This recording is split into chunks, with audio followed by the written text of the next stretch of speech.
you've seen a bunch of bear markets. Is this bear market worse than the last bear market? His question was, is it darker? Is it darker? Yeah. And I think it's an interesting nuance. I think it is darker. It makes it seem darker because the magnitude of the scams are larger. FTX, huge. Terra, huge. Like the sheer number of people and the loss is greater. And so it feels darker, but in no way, shape, or form is it worse. Like not even it's not even comparable. In the pain that you felt and the uncertainty that you felt, like in 2011 or 12, there was existential risk. You didn't know if this was going to work. And it was like largely Bitcoin back then.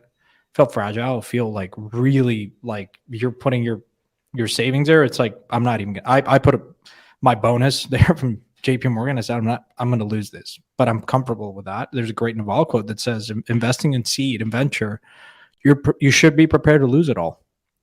And I sort of ascribed to that back then. And so there was a lot of existential risk back then. There's huge wild swings from Bitcoin going from like, it went to that Mount Gox, my God, that was huge. Like, there was no infrastructure. So no, I don't think it was worse. And then the ICO boom, like, yeah, there was a lot of pain. A lot of projects like did some dumb stuff like holding ETH and their treasury depleted. And then you're sort of left wondering, okay, this is a money raising machine. Are we ever going to do anything with that? But today, like, first of all, I don't think we're in a bear market. Like, we've rallied 80% from the bottom, and yet people are having mental breakdowns on Twitter. I mean, this is just a state of the like, people are just conditioned in a way where not only in crypto, but just in traditional markets, the holding period is dramatically reduced. Young investors have zero patience. And you could look at that both ways. You could say it makes it really tough for projects that have a token, for NFT communities, because if you're not delivering, meaning if price is not going up, you're like, people just can leave. And the second, like, I guess the alternative view to that is presents incredible opportunities for people that are patient, because, you know, I don't think it's nearly as bad. I think there's a lot of excitement, to your point. Like, you're building a media company. There's a huge opportunity in building the Bloomberg of crypto. And you guys are doing that. There's huge opportunity in actually, I think crypto really rewards people and is rewarding them now. If you continue to keep your head down and build, and you're patient, and you don't do dumb stuff like position your portfolio or whatever to be patient, we haven't seen pain. Like when we hit $1,000, you remember we were having these discussions like 3 months ago. Mm-hmm. I said, I think the bottom here is like, you know, ETH at 1,000 or slightly below that. We started to see some real pain. Like anything but ETH below 800, there was like huge amount of like MKR loans that would have to be refinanced or liquidated, but we're nowhere near there. And okay, I tend to agree with that. By the way, I want to talk about like this kind of little mini bear market rally that we've had, but I actually tend to really agree with you. I think it really comes down to, in the last bear market, there was an existential crisis of, is this going to work or not? Mm-hmm. And now it's just like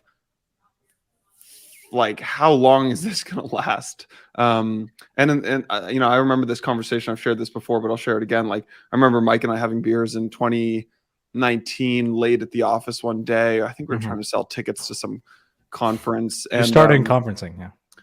Yeah, we were behind on ticket sales for an event, and we were like just ripping out LinkedIn messages trying to get people to come to this event. Yeah. And we were like, damn, like if this thing doesn't work, like what are we gonna do? And I think one of us was like, I think Mike might have said like, oh, it'd be fun to work at Netflix or something like that. And I think that actually just really and like today, I don't think Mike or I could ever imagine not working in crypto. Mm-hmm. And I think that really kind of sums up, like, the difference back then was nobody knew if this stuff was going to work. And I think a lot of folks were like, are we ever coming out? Like, are we ever coming out of this? Is there going to be a light at the end of the tunnel? And now it's like, I know there's a light at the end of the tunnel. I just have no idea when it's going to be. I have my own predictions on when this thing will turn around, but there's no question in my mind that this will turn around. And that's the biggest difference from psychology. Yeah, you know, I definitely agree with that. It is difficult because when you're investing founders and as a community, I think we tend to overpromise and in some ways underdeliver, depending on the snapshot of time where you're looking at. Have we made the progress that we promised? And there's always that gap, right? In large part, last cycle was this infrastructure gap because we promised, we would decentralize everything under the sun, but there was no infrastructure to support scalability, right? CryptoKitties congested the network, and that really marked the top of the cycle. And here we are now, because you could have had this exact same discussion back then and said, we're done. Like, even something is like we're literally putting pictures of cats on the blockchain, which happened in the internet too. By the way, in the 90s, like people were like doing that in the early days. And fast forward to now, and like NFTs are all the rage, and they're real, and brands are excited, and they're the cookies of Web3, and they're going to be explosive. We know that. I mean, they already are being explosive, like this idea of digital property. And so, two different cycles. Now NFTs really are carrying the day in many ways. Huge onboarding mechanism and fun. People are excited about that. And it's just I use it as an example to conceptualize these moments where, we tend to overpromise, underdeliver, but you just have to be patient. Like gaming is coming. I mean, you at least now you've come such a long way in the infrastructure side of things that the question now is more, does this really matter? Is there a real use case here? People are still going to play traditional games. Why would they come to Web3 games? And some skeptics, rightfully so, are saying, none of this really matters. And I think credibly, you can point to many examples. Mike had a great tweet. I tweeted about this last week, which is people are opinionated now about the things that they either like or don't like on chain and are commenting on real substance and activity. That wasn't the case in prior cycles. And so the question really is, how big is this going to get? And I think a lot of us here, I was having this great discussion this week with the founder of Blur. We met in person, and I was telling him, hey, how do you see the NFT market? How big does Blur get? And he said, I'm not as excited about real world assets, but I do think that NFTs are going to be explosive. Like we're just tip of the iceberg, and a lot of it is collectibles. And I sort of like really like his thinking, this word of like, we tend to like visualize how crypto is going to fit in our current life. But I think a lot of the use cases it's hard to imagine, but it was hard to like, this is the case with every sort of technology. And so, yeah, we just have to be patient. But, let me ask you a question. Like a lot of I have noticed a lot of teams now, like a noticeably uptick in teams shutting down. And even it's not just like investors in the community that are losing interest, but it's really like that whole subset of like a third of founders that are not really in it for the long term are leaving. Mm-hmm. And so that's the hardest thing to see, to be honest. But otherwise, yeah, I think well, there are just a lot more. I think what happened. So I'm seeing the same thing. Like there are just so many companies shutting down right now, like really quietly shutting down. So we have let me look in our candidate. We use this tool called Ashby for like I don't know, tracking candidates. I think we've had like 5,000 applicants to Blockworks in the past 30 days. And the fundraise definitely helped drive some attention there. But I think we've had somewhere between like, let's call it 5,000 to 6,000 applicants roughly. And there's a lot of data there, right? So you can start to actually see who's applying. And for the first time in the market, you're seeing a lot of founders of like sub 10-person companies applying. And like publicly, like their companies are still working. But what that tells me is like they raised 18 months ago. They can't raise now. They're maybe looking to apply for our VP of research role or our director of product role. So and then also like you can start to get some interesting insights into what companies maybe aren't going, where it's not going so great in the Series C, Series D companies with like 50 applicants from this one specific company. I'm like, seems like things are not going so well over there right now. But yeah. And then like just to close out this conversation on the bear market, from a emotional side, I think we just talked about that. But like if you just look at the numbers, each bear market is less bad than the last one in terms of like the drawdown, right? 2011, we pulled back 94%. 2015, we pulled back 87%. 2019, which is, by the way, is a huge difference. It's a huge, yeah. It's like huge difference. Yeah. Because the relationship is not linear, right? Yeah, exactly. So it always changes by like, so it was 94%, then 87%. 2019 was 84% or 85% drawdown. And then this bull market or this bear market, I think we've drawn down. I don't think we've drawn down 80%. I think 80. down like For ETH, 78 or 79%. yeah, for ETH, yeah, it's roughly there, I think. So, anyways, you're drawing down like a lot. It's a massive drawdown. ETH 61%, and Bitcoin is a bit less, I believe. I'm just checking now. So, but if you look at 61, like total market cap of the 61, both Bitcoin and Ethereum are down. so it's a dampened drawdown. Anyways, I tend to agree with you on that. Let's you had there's another tweet I wanted to talk about, which is you tweeted out that you were thinking about building something, and you there were a couple of options. You said, I have a growing desire to build something in crypto, but beyond investing my own capital and education through the Empire podcast, I have a few ideas. I thought it'd be fun to open source it. You said media company, fund with outside LPs, and crypto-friendly bank. And crypto-friendly, it was interesting to see the results. 2,000 people voted. 7% voted for media company. 7% said that you should launch a fund. And 77% said you should build a crypto-friendly bank. Yeah. So before we talk about the crypto-friendly bank, I actually would love to just get your, like, what's going on in your mind right now? Like, you want to get back to building something? Like, tell me about how you're feeling about things right now. Well, I want to preface all this by saying I don't think I'm a good builder. I think I'm a better investor. But I have a few ideas, largely inspired by a lot of the false starts that we've had in the last cycle, and a lot of ashes. There's fallen giants. And so in large part is, probably this is like the worst time. Like you can ask someone and say, I want to build a bank. Given everything that's going on, people are like, you're crazy. Like every small bank is like collapsing, right? It's really hard to, specifically if you want to do crypto stuff. Like your signature's down, Silvergate's down, and then traditional like huge banks, right? But I actually think like I look at that and I get inspired because I think that this is perhaps the best moment in time to do that. But even before that, like I left Parify because I wanted to just spend more time in working with founders, and managing a fund is, it's great. Like the relationship that I have been is, I think it was a great run, but I just wanted to spend most or all of my time investing and not so much like doing everything else that involves like being at a fund with outside investors. And now this podcast is my main focus, because I think the the goal is to have open discussions and educate people without bias, or as much less bias as possible. I think we've done good work here, but there's more to do, right? There's a lot of stuff that we can do, and so I've over the years worked with a few people that I really like, and I would love to assemble a great team. I think I'm out. Even before the survey, I was like leaning towards a bank, and it was nice to see that. And so, yeah, I think that's where. Am I going to be involved in day to day? No, I have no business in running a bank.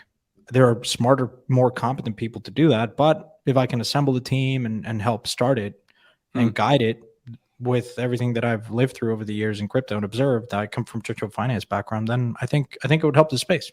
Like I've been more and more thinking of someone's going to pick up the ashes and rebuild something that actually works. Like if you think that BlockFi was a terrible business, you're absolutely wrong. It's a great business, terribly managed. So swap up the team.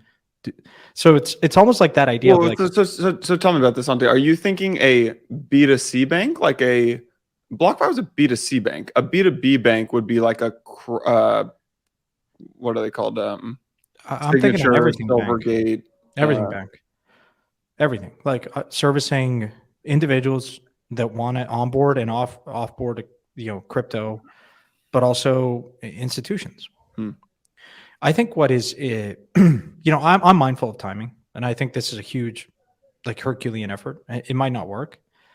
But I think going through the process will be worthwhile to understand, really, like also get it close to, regulators, especially in Europe. I think it happens in Europe. I'm based in Europe, and I've gotten to know, how banks operate here, whether it's in the UK, France, or Switzerland.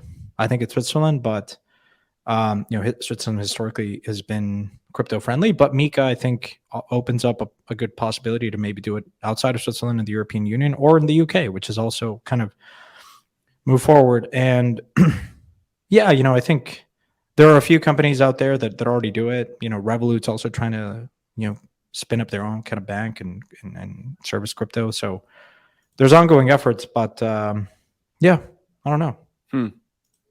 How serious are you about this? Pretty serious. Yeah. I've been in ongoing discussions for the last like 3 months. Nice. I think this is. I initially had, as you recall, an idea to do an insurance company. Right. Too early though. Yeah. Yields are terrible, and for that reason, it just doesn't work. But I think if you have a good banking platform, it then allows you to do so many other things. So you would go. So let's walk through the strategy a little bit. So you would not run this. You might be like the chairman of this and one of the founders. You would hire a CEO who really understood banking. Would you hire them from crypto or from traditional capital markets? Both. I think the team looks like the top hires are a great banking executive. I.e., that actually doesn't have a maturity mismatch. I think the folks at BlockFi, no disrespect, but had no business and didn't understand risk. You need to be really good. And the mismatch is what gets every single bank. The Silicon Valley guys at some point lost it because they had this asset liability mismatch. So hire someone from JP Morgan. I think someone like what's her name? Not Mary Meeker, but what's her? Good luck. Blythe Masters, for instance. Oh, she was running digital asset. Yeah. And she was she was huge inspiration because she there's a great book called Fool's Gold, and she was like she's like in the 2008 credit default swaps. But she's smart. She knows how banks work. So something like that, an executive from JP Morgan or a big bank. Well, if Jamie Dimon doesn't run for president of the United States, maybe go talk to him. So, someone like that, plus also someone on the regulatory policy side that really understands crypto. Someone like Rebecca, for instance. And then on the operation side, just guys that get banking. Are you subtly recruiting Rebecca through publicly mentioning her name to try to get her to? We've been super close. We were close, since the Aave days and even before then. But no. I'm excited about it. Nice. As I said, what do you think you will raise for? Because this is obviously a bit. You need a lot of capital to go do this. No, I mean not a ton. You need some, at least you need some capital. So you have $10 million. 10. Okay, so you need 10 million. Would you put this up yourself or would you raise it externally? With a partner. Yeah, and then maybe raise a bit. Yeah, but I think the key here is getting a license. And part of getting the license is having a good team. Well, or you could take the other strategy. You could actually do the FTX strategy, which is maybe I shouldn't say the FTX strategy, but you can buy the licenses. Yeah, there's some really cheap. There's some really cheap publicly traded OTC. A lot of these some of these licenses you can buy in distress, they're in receivership. Issue is you don't want to get that bad rep. I want a clean slate. Yeah, and make a splash because I've hired the top executives and a serious team. Crypto deserves a good bank and a serious team. I want JP Morgan quality. I come from JP Morgan. I'm biased there, but high quality, talented individuals, and maybe they have interest in crypto personally. And so they see this as it is worthwhile to have and dominate the market. And we could start in Europe or the UK and then go from there. I'm optimistic because the banking license, timing wise, sequence, it sort of takes. Why would you start in Europe when most of the crypto companies today are in the US? I just think I think the regulatory environment is friendlier here. Yeah. And I'm based here. Switzerland is. It's just, I think, a place where my head goes, but I'm open. I'm exploring all avenues. Probably Dubai, for instance. But I just feel that a top quality bank needs to either be based in Europe or the US. Agree wholeheartedly. Yeah, I agree. All right, sir. We'll have to. You have to keep crypto. I'll close this out. If anyone is interested, please reach out. I'd love to. I'm in this that phase where I'm talking to everyone and anyone about it. There are ongoing efforts and whatnot. So yeah. Nice. Good stuff, sir. That's exciting. What next? I'm still going to talk about the market. Do this, by the way. I like it. I think it. So you is there anyone else? Are you going to do this with the co-founder? Are you going to probably? Yeah, definitely. Yeah. I'm not good at a million things that are required to execute here to the best. Why do you think you're not a good builder? Oh, I've tried it before. You don't like it, or you don't think you're I don't have the patience for it. I have too many ideas, and I love investing because I want to do many things, and I would rather empower someone with capital and some guidance than like getting my hands like really dirty. Wow, that's so funny that you say that. I feel like I'm not a great investor because I don't have the patience for it. I'm like, no, man. because with building, you can go do so many things. Like you can have a thought one day and then you can go see it out in the world the next day. Yeah, like I it has helped me. Like I try to build this company with a few folks, running validators.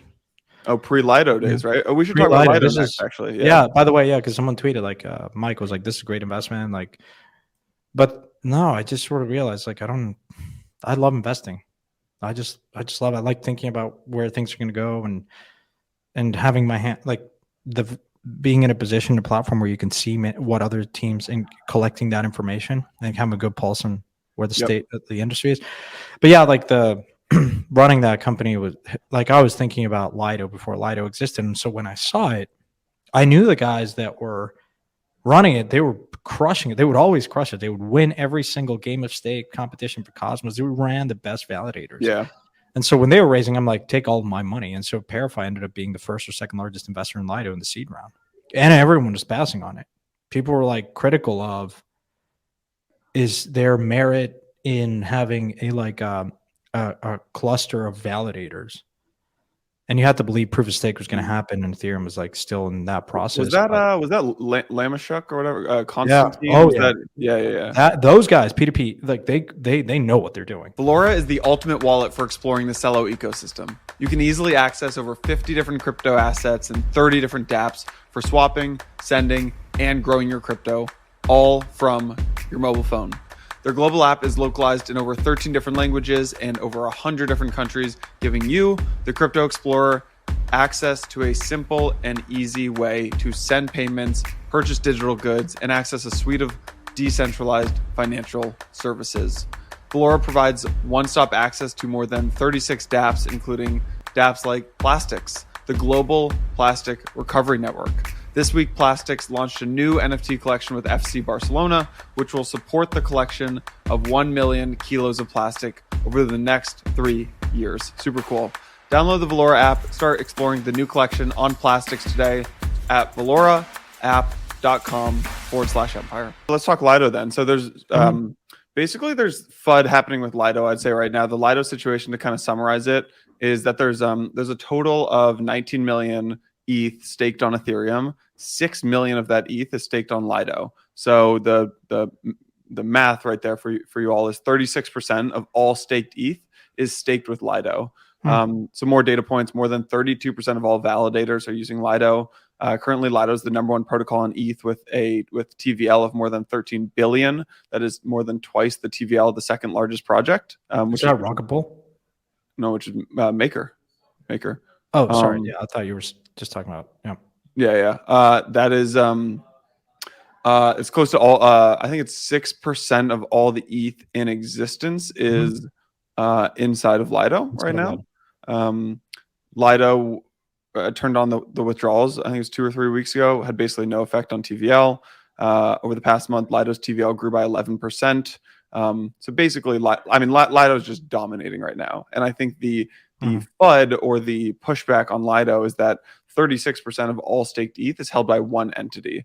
And if you look at maybe what folks in the Solana ecosystem or in other ecosystems are saying, the pushback here would be that this kind of centralizes ETH, and that like this is just net negative for the system. Yeah. I would push back on it, but I'm curious. I mean, you've been involved with Lido since.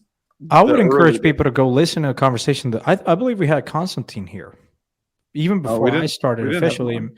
Didn't we have him talk about Solana? Like there was an episode on Solana that we did, and Constantine was actually an early investor in Solana as well. And so we had him on here in Empire, I believe. It was him and me talking about Solana. No, well, maybe we should have him on. I was talking to him about coming on, and it just never. I'll ping him for sure. But I think the TLDR is, I think there is a risk, of course, that if anything were to go wrong in light of smart contracts and now that ETH is no longer accessible, or there's a bug or whatever, it's problematic. But people should be aware that there are a number of entity validators within the Lido ecosystem that constantly get reviewed, and it's not like just one, party that is validating. There are a number of people in that Lido ecosystem that do it, is my understanding, and has been for a while, I believe. But so yeah, I would just want to point that out, right? I mean, that there is a risk, of course, and there's always smart contract risk, but there's a lot of Lindy, of course, now in how they manage their operations and how they sort of the committee itself manages, like, reviews which validators get inducted into this kind of like federation of sorts. Liquid staking was always going to be a winner take all game, and yeah, winner take most. Yeah, I mean, look, it's a fluid market, right? A lot of people are looking at the rates that you can get on some of these various liquid staking derivatives, and then easily move around. And so now that the market's a bit more fluid, now withdrawals are enabled, then I think it naturally there may be some more, I guess, movement, and that ratio may fluctuate over time. But the reason I brought up the Solana kind of point is, I think when you're thinking about blockchains, generally speaking, I think it's natural tendency for these systems to cluster and have some concentration.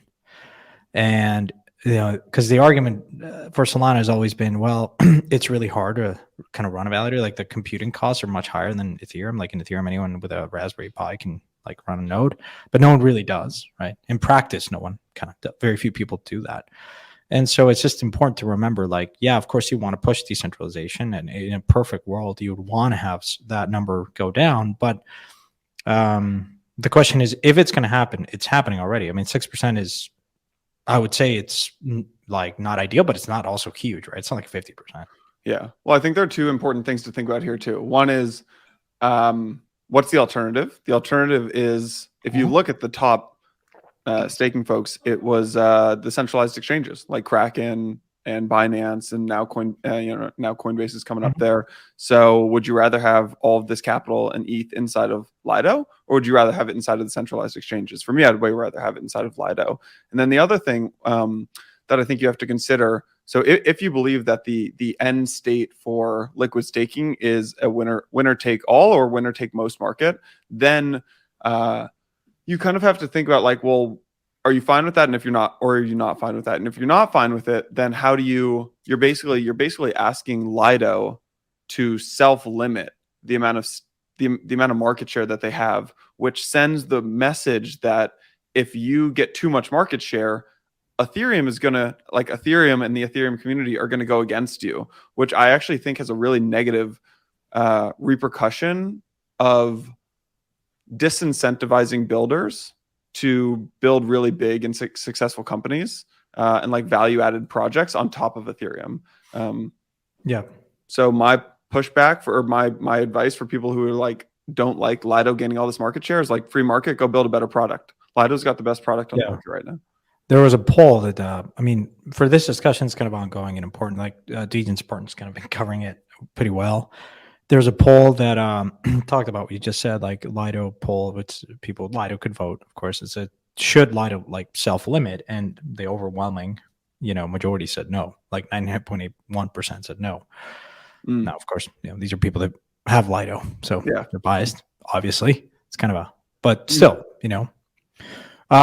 there's a concept called like Pyrrhic victory, which is, if you're a Lido holder, like, at what point do you push it? I think you might look at that if you're a Lido holder and say, you want to make sure that this is the dominant player. And of course, it's like, but if there comes a point where you don't want it, maybe right now it's fairly low and you say, could it go to 12%? Yeah, why not?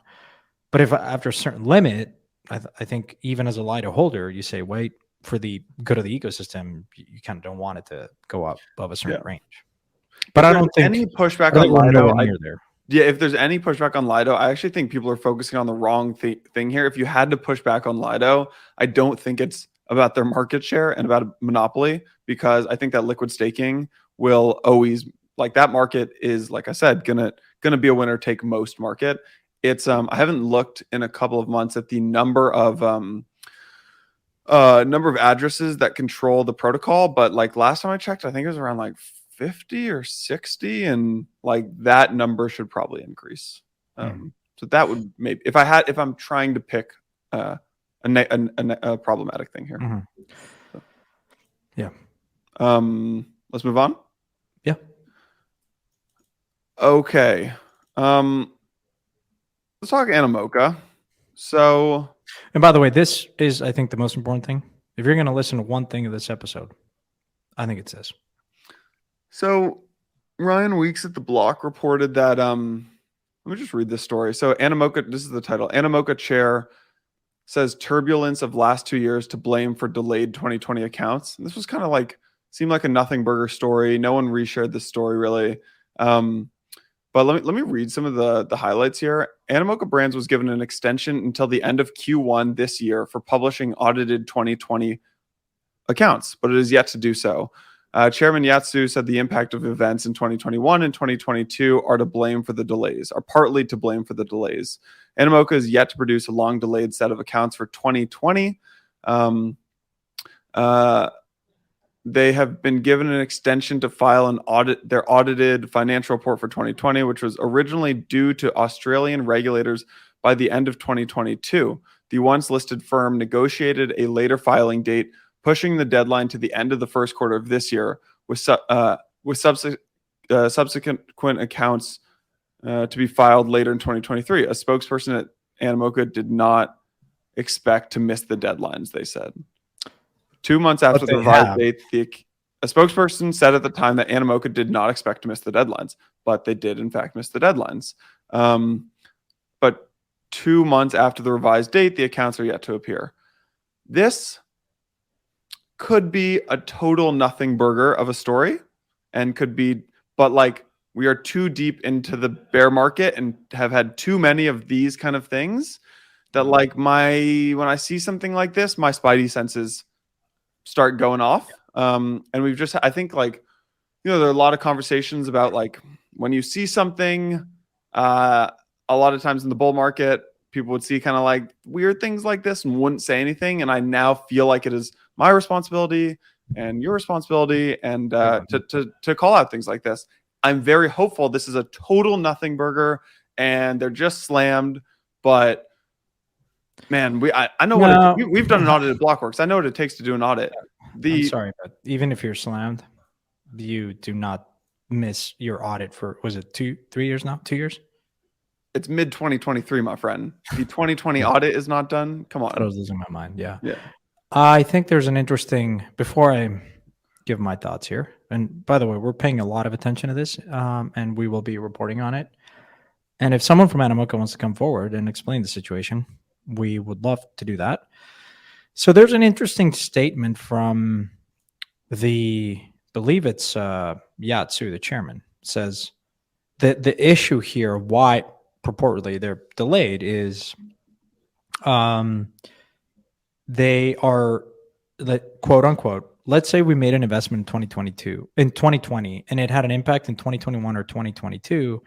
They want to reflect that impact in the 2020 accounts, and that's basically what's causing quite a bit of these delays, right? So I read that, and I need to validate and confirm this by looking at their financial statements, but my intuition is that it's related to how they hold their investments and how they account for those. So for context, right, Animoca is a huge holding company. They've made, they made every investment under the sun on gaming and, so they have their hands on a lot of investments, hundreds probably.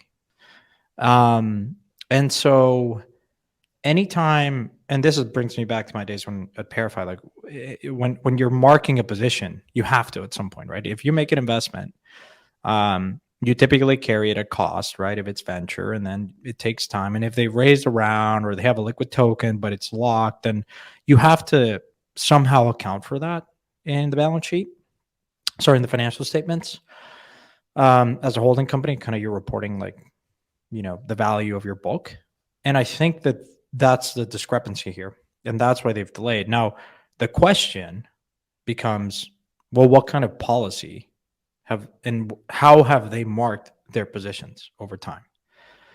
To your point around FTX, this is a huge problem, right? Some people are a bit more aggressive than others in how they mark their positions. And so, Well, that was the whole thing that started to unravel them, is they marked these positions of yeah, these they super were low float tokens. like Way too high. FTX got a lot into trouble because they were marking their serum position and borrowing against that, which is A, an illiquid position, and two, it's very low float. And price discovery is, you could argue, that's not the real price of the project, right? A lot of these crypto projects raise money or have a token, and there's like less than 10% of the circulating supply, of the total supply is circulating. Sorry. And so the valuation of that project like is not in the billions. It's like if you try to sell your position right now, like, you will not get that price. And a big indicator of that is secondary market activity. The price in the secondary market is a far more realistic barometer of the value of that position. And if you look at the secondary market historically over the years, like over the last 6-7 years, the discounts on these illiquid positions tend to be at least 30, 40, 50, even up to 90, 80%. Right? If you're holding like a liquid bag of a gaming project, if you're Animoca, you're not marking that a price of token right now. Say they have a ton of Axie. Okay? Maybe they invest in Axie. And Axie has a token price. You go on CoinGecko and you see the price. You're not, in your books, you should not be multiplying the price of that spot No. with your position, which is locked and you can't sell today. And even if it was not locked, there's like different discounts that I think of in my brain. One is a liquidity discount. The other one is sort of like, illiquidity, meaning it's locked, like you can't practically sell it. It's not freely traded. The other ones, of course, are more structural, which is, you can't sell the position, like marketability.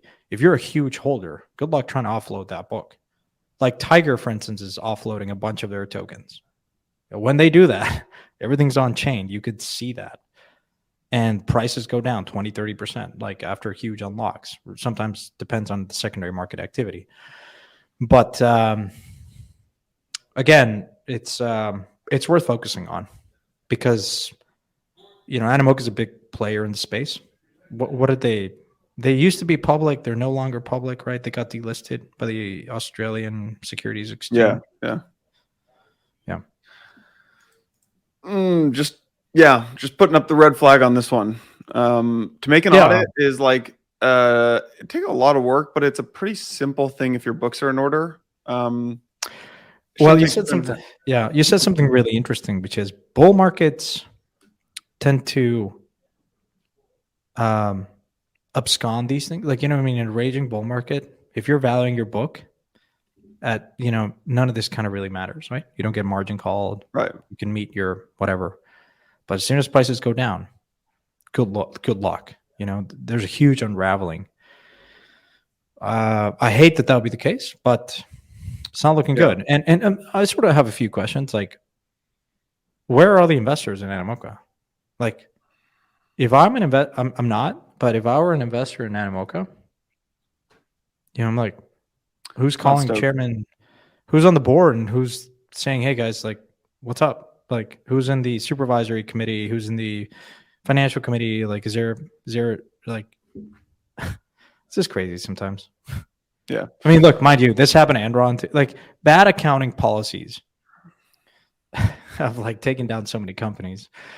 And like, even though large auditing firms have stepped, after FTX, I think like even before that, a few large auditing firms have said, look, we're not going to audit crypto companies as a matter of policy. But still, I think, there are firms doing audits out there. And if you're a holding company, it's fairly straightforward about, like, like there's some nuance and reporting that needs to be done and like footnotes and whatnot, but it's not rocket science. Yep. We'll keep an eye on it. Let's move past. Yeah, I think we'll talk more about it next week once we look at the financial statements. I mean, I don't know if the financial statements are public. I don't want to. Are they? I want to look into it. They're not. Okay, well, if someone from Animoca wants to come and talk about this stuff, we'd love to. Yeah. Again, we don't raise FUD, but it is alarming. It's concerning. Yeah. Yeah, it was pretty concerning. Let's talk about the SEC. Hmm? If you guys remember, the SEC a year ago, the DOJ and the SEC charged this former Coinbase product manager with insider trading. His name is Ishan Wahi. They charged Ishan and two others.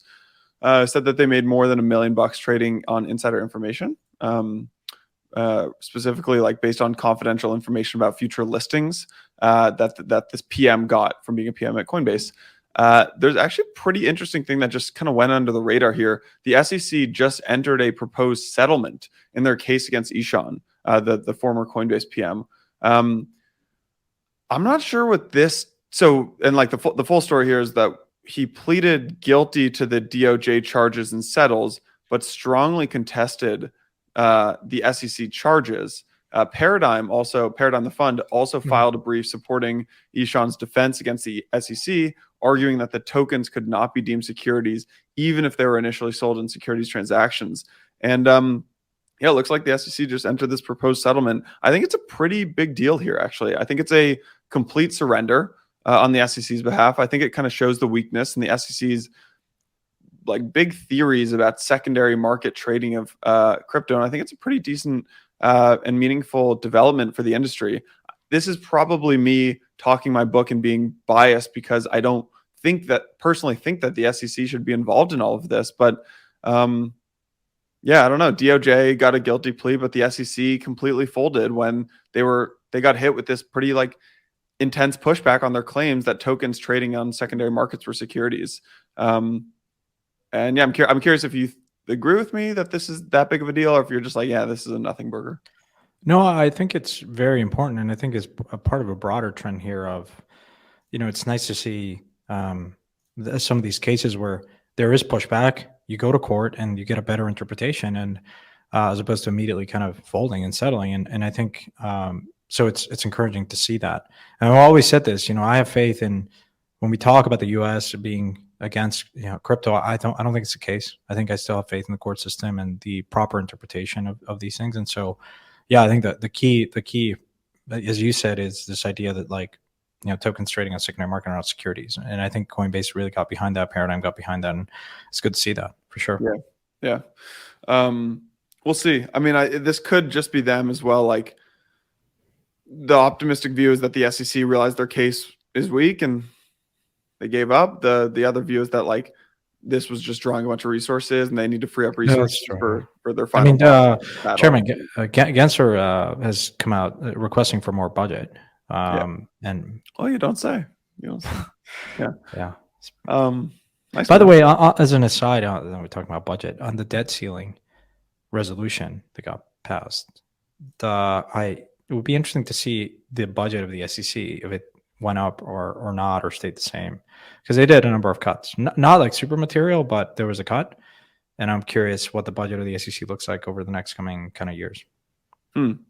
But maybe we can talk about that next week. Yeah, I don't know what it is, but yeah, I don't know either. It just popped in my head as we talked about. Are they, because he claims that they're fairly understaffed, and yeah.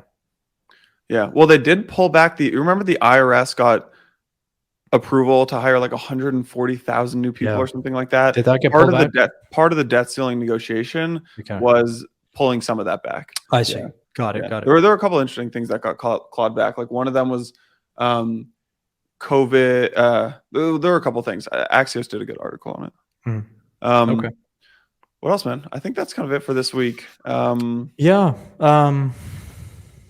send your money to Ben.eth or any of these other like